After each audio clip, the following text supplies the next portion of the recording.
வணக்கம். இந்த வீடியோவில் ஈஸியாக வீட்டிலேயே எப்படி சாக்லேட் சிப் குக்கீஸ் செய்கிறதுன்னு தான் பார்க்க போகிறோம். இது சாப்பிட்றதுக்கு அவ்வளோ சாஃப்டாக சூவியாக நல்ல டேஸ்ட்டாக இருக்கும். வாங்க எப்படி செய்கிறதுன்னு பார்க்கலாம். இந்த குக்கீஸ் செய்கிறதுக்கு ஒரு அரை கப்புக்கும் கொஞ்சம் கம்மியாக வெண்ணெய் எடுத்துக்கோங்க. இந்த வெண்ணெய் ரூம் டெம்பரேச்சரில் இருந்தால் தான் நம்மளுக்கு பீட் பண்ண நல்லா வரும்.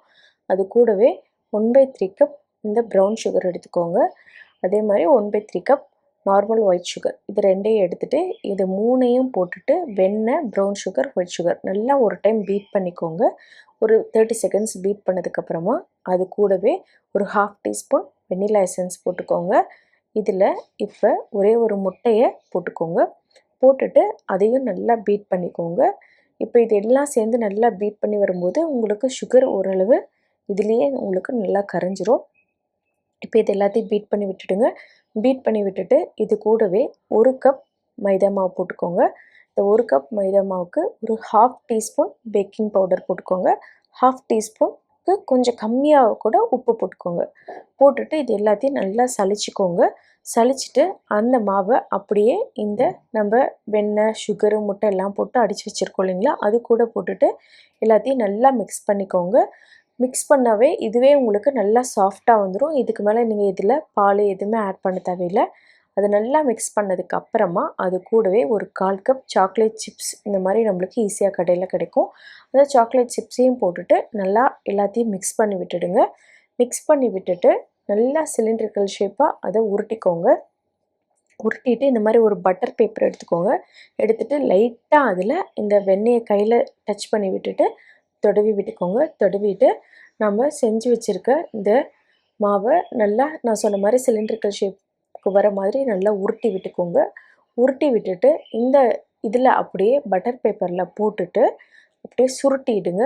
சுருட்டிட்டு 2 பக்கமும் நல்லா க்ளோஸ் பண்ணி விட்டுடுங்க. க்ளோஸ் பண்ணி விட்டுட்டு இதை அப்படியே ஃப்ரிட்ஜில் ஒரு 2 மணி நேரத்துக்கு வச்சுடுங்க. 2 மணி நேரத்துக்கு இதை எதையுமே டச் பண்ண வேண்டாம், அப்படியே இருக்கட்டும். ஒரு 2 மணி நேரத்துக்கு அப்புறம் எடுத்துட்டிங்கன்னா உங்களுக்கு நல்லா இது இறுகி வந்திருக்கும்.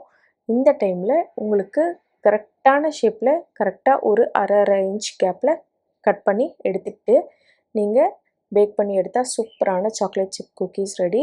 இதை செய்கிறதுக்கு மேக்ஸிமம் ஒரு 20 நிமிஷம் தான் ஆகும். ஆனால் வீட்லேயே ஈஸியாக சூப்பராக செஞ்சிடலாம். இப்போ பாருங்கள், இதை நான் இப்போ கட் பண்ணிக்க போகிறேன். அதுக்கு முன்னாடி நான் அவனை 195 டிகிரி சென்டிகிரேட்க்கு நான் ப்ரீஹீட் பண்ணி வச்சுக்கிறேன். நல்லா ப்ரீஹீட் ஆனதுக்கப்புறமா நாம் இங்கே கட் பண்ணி வச்சுருக்க குக்கீஸை உள்ள ட்ரேயில் அரேஞ்ச் பண்ணி வச்சுட்டு கரெக்டாக 8லேருந்து 10 நிமிஷத்துக்கு மட்டும் பேக் பண்ணுங்கள். ஒவ்வொரு அவனுக்கும் மாறுபடும். அதுக்கப்புறமா எடுத்துகிட்டு நீங்கள் இந்த மாதிரி பேக் பண்ணி எடுத்துகிட்டு ஆற விட்டுடுங்க.